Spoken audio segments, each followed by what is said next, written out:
Are you a U.S. citizen? Yes. Yes, I'm from Minnesota. I was born in Minneapolis. Why are you asking me this in front of customers? The fluorescent lights of Riverside Market cast a chilling glow over everything that Wednesday afternoon. A light that concealed nothing and offered no escape. Security cameras recorded every angle, every movement in the checkout area, especially at counter number 7, where a chain of events began, the consequences of which no one in the store could have imagined.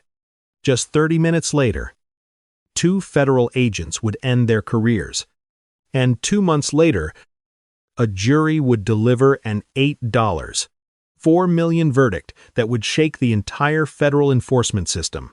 Where are you watching this story from? Leave a comment below.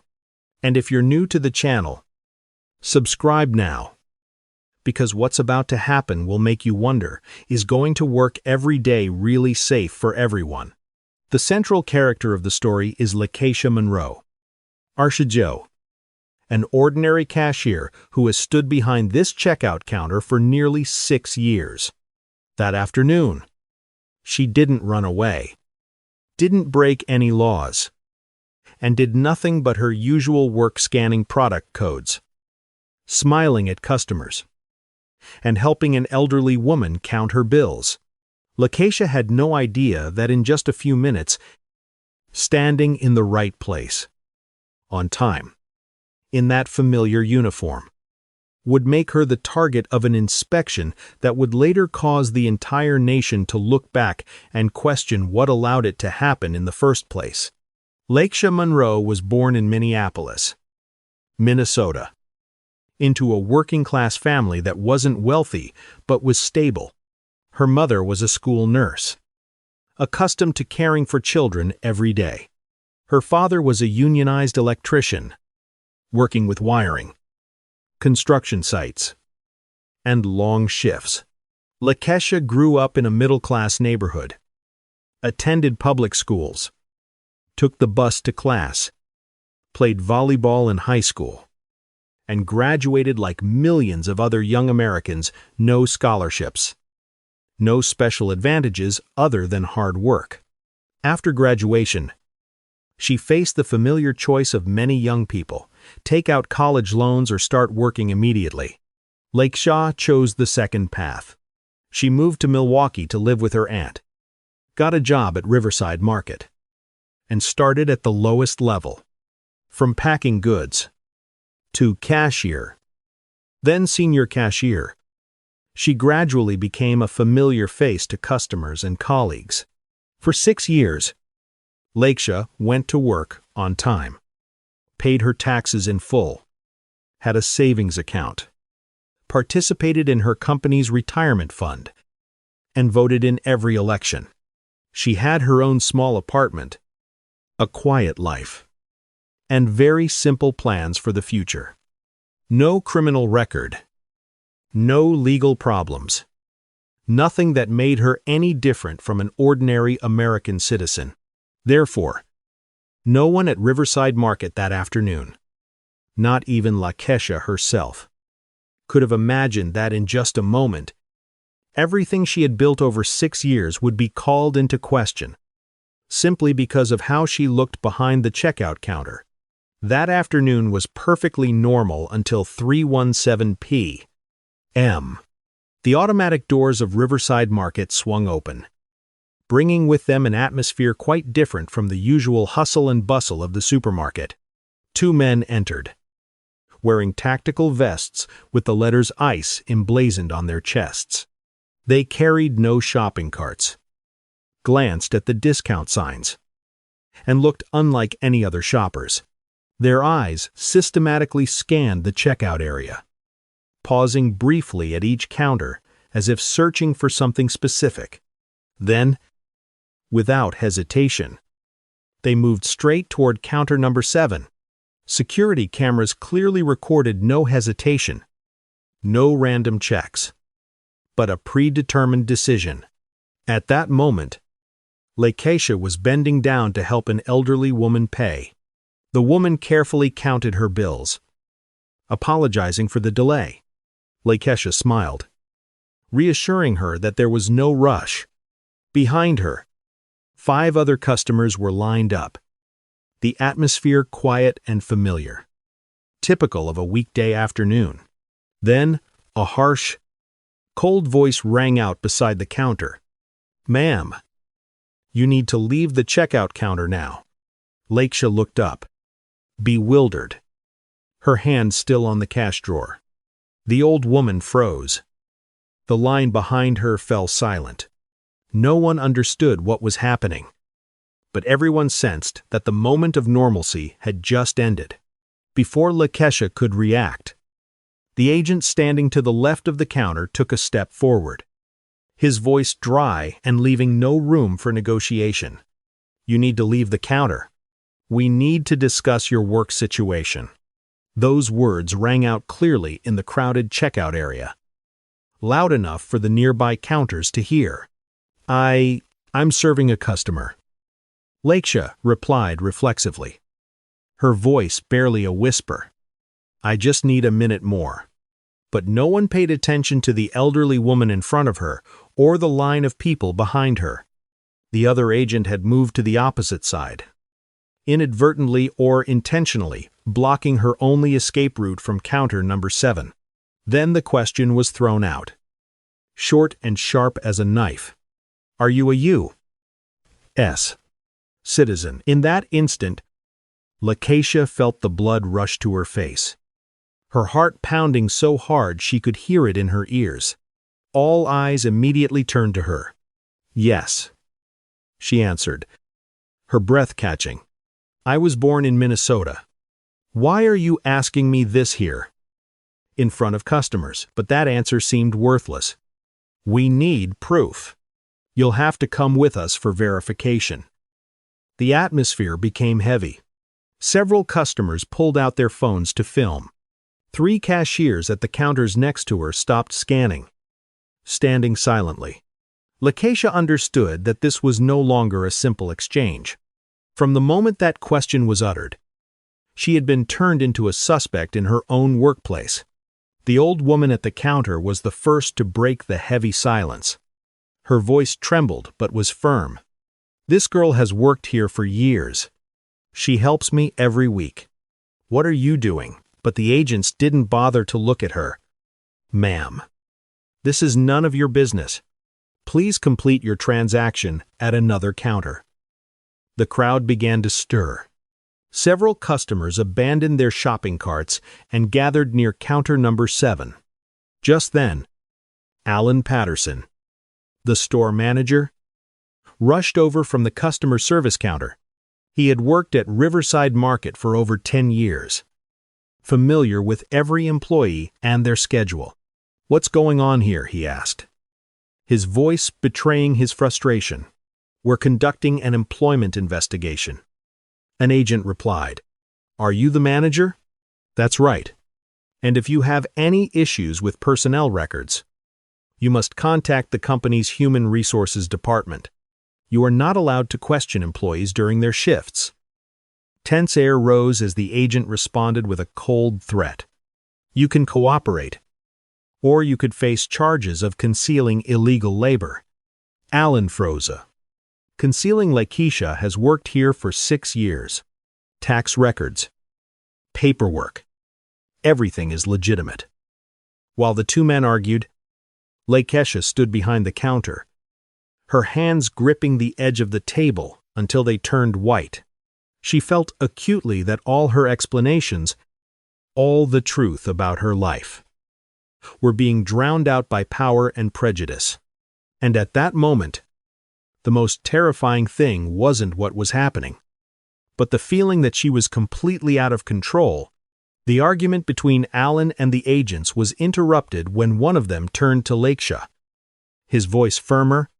"Ma'am, we need to see your documents right now." Lakisha swallowed hard. "My wallet is in the locker. In the break room back. I have my driver's license, my employee ID.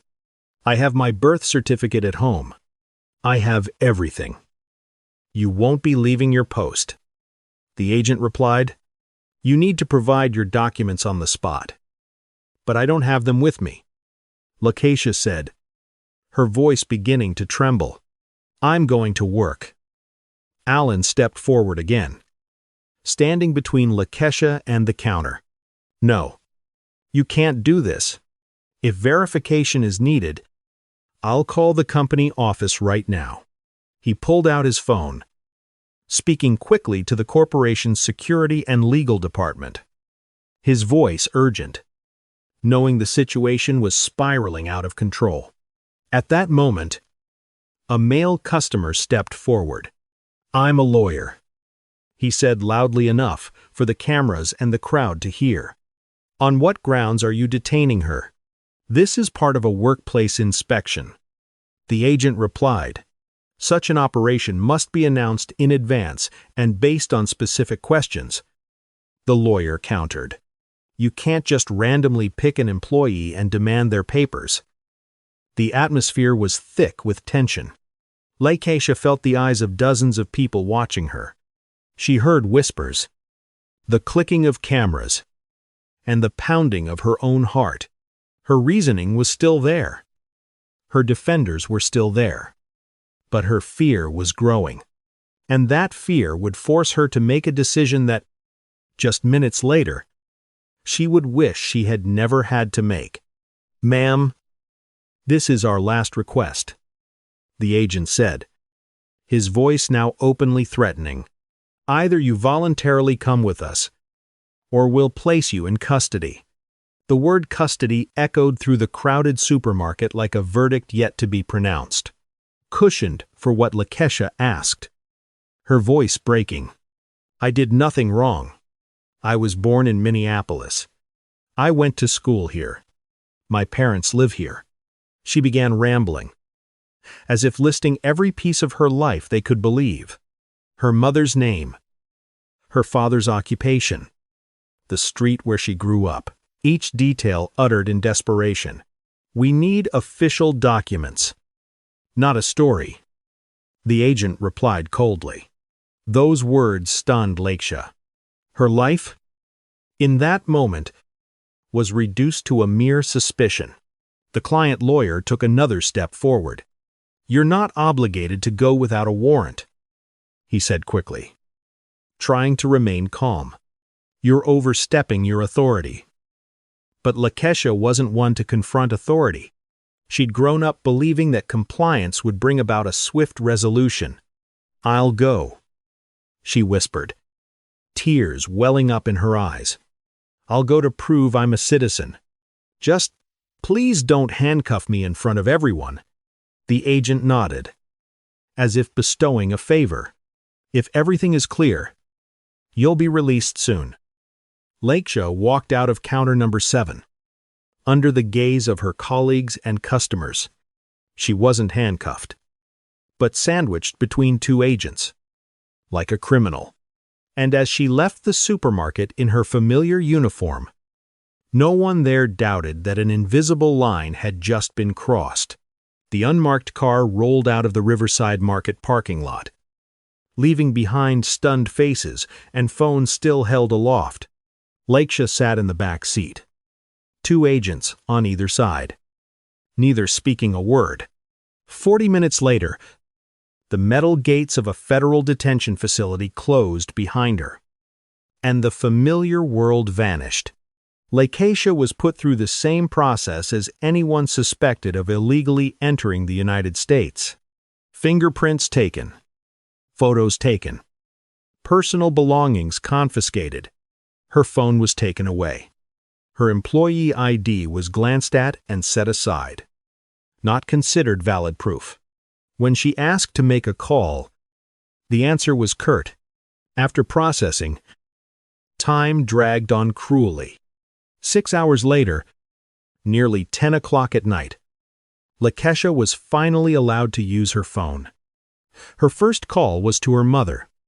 "Mom, I'm being held by ICE," she said, sobbing.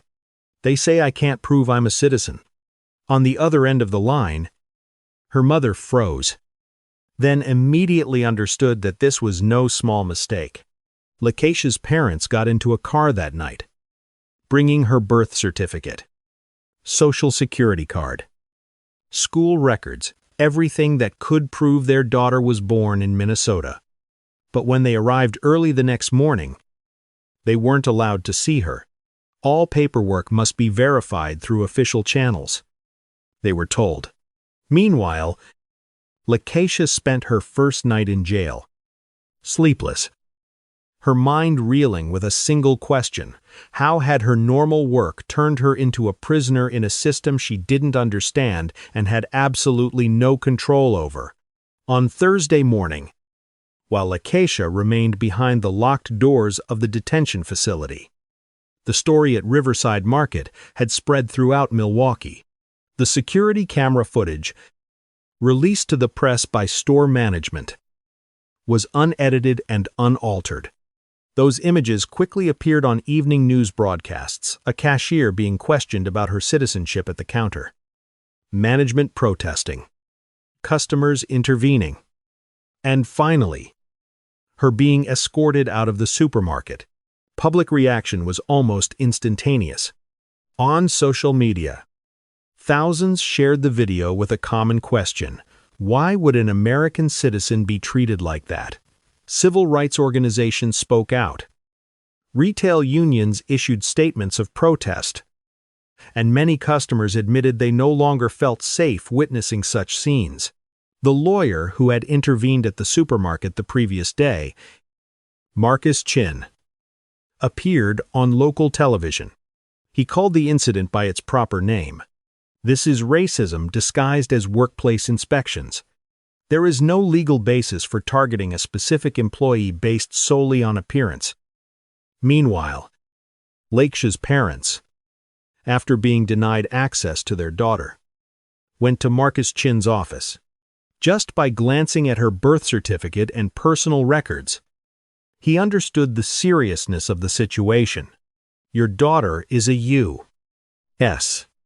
citizen, he said, and her detention is unlawful. That same afternoon, he filed an emergency habeas corpus, asking the court to compel the government to explain why a U.S. citizen was detained for dozens of hours without any charges. On Friday morning, less than 48 hours after Lakisha was removed from counter number 7, an emergency hearing was convened in federal court. Judge Catherine Erickson, who had presided over trials for nearly 2 decades, entered the courtroom with a thick stack of files in her hand. She didn't need a retelling. She had watched the video from Riverside Market, minute by minute. The plaintiff was born in Minneapolis, the judge said, her voice calm but cold. She has a valid Minnesota birth certificate. She has a 6-year work history. No prior convictions. No arrest warrant. No specific suspicions. She looked up at the government representative. So what was the basis for detaining her for more than 40 hours? The government lawyer stammered, citing workplace inspection campaigns and verification procedures. But each argument was cut short by the judge. Workplace inspections do not permit targeting a specific individual in the middle of a shift, much less the detention of a U.S. citizen without justification. She paused, looking directly at the file. I see this not as an administrative error. This is the deprivation of a citizen's liberty based on the subjective judgment of agents. Then the verdict was delivered. Brief and decisive. Lakisha Monroe had to be released immediately. No further verification. No delay. Justice, for the first time since Wednesday afternoon, had officially spoken. At 1:30 p.m. Friday, Lakisha Monroe walked out of the detention facility gates. After nearly 50 hours of deprivation, she was still wearing her Riverside Market uniform from Wednesday, her face weary, her eyes still reflecting shock. Her parents waited outside, along with attorney Marcus Chin and a multitude of television cameras. As her mother embraced her daughter, neither of them spoke for the first few seconds. Before the cameras, Marcus Chin declared briefly, "This is not a mistake. This is a violation of civil rights, and we will pursue this to the end." 2 months later, a formal lawsuit was filed in federal court. The defendants included not only the 2 ICE agents, but also their direct superiors, the regional director, and the Department of Homeland Security. The lawsuit alleged a series of serious violations: unlawful arrest, racial discrimination in the performance of their duties, and violations of the 4th, 5th, and 14th Amendments. The entire 23-minute security video footage from counter number 7 was included in the file as central evidence. The footage clearly showed an employee being isolated, threatened, and led away without any legal justification. During the investigation, agents were unable to explain why they only approached Lakisha among the dozens of employees present that day.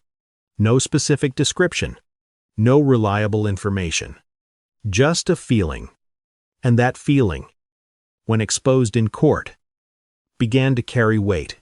The trial lasted 3 weeks, and during that time, the jury had to replay the video footage from Riverside Market.